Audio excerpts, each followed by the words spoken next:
The government has set aside 44 billion ringgit in loans and financing guarantees for SMEs under the 2024 budget, 4 billion more than last year's budget. But will SMEs be able to take full advantage of the measures announced by the government? We speak to SAMENTA President Datuk William Ng. I think you can see that this year, in 2023, the total was 40 billion, and for the budget for next year, the Prime Minister is proposing a 10% increase to 44 billion. This would be more than sufficient, provided that we continue to make it easier for SMEs to apply for these loans. Given the fact that quite a few loans that were launched this year have not actually been fully utilized this year as well. So we are quite happy as there is an increase in the sum allocated to help the SMEs generally.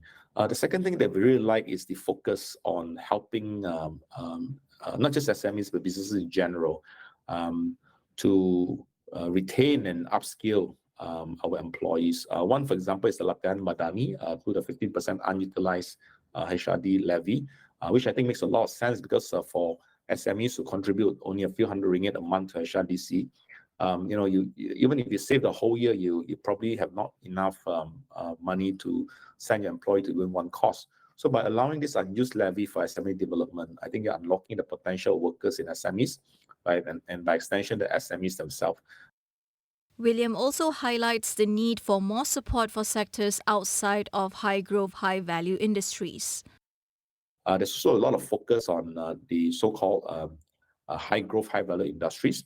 And I think this is good because these industries like E&E, energy transition, and so on, of course, export-oriented, so it will help the economy overall. But our only concern is that, perhaps you should consider more focus on the non-HGHV sector, so to speak.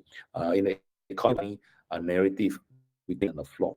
So on HGHV, we are really raising the ceiling. But what are we doing about raising the floor? We're talking about the 95% of the SMEs who are not in the manufacturing sector, who are not exporting. What are we doing for these people? The retailers, the small store owners, the car repair workshops, the barber, and so on. I think a lot more should be done to help these SMEs, the smaller ones, scale up the value chain so they don't continue remaining in the so-called floor within the SME sector as well.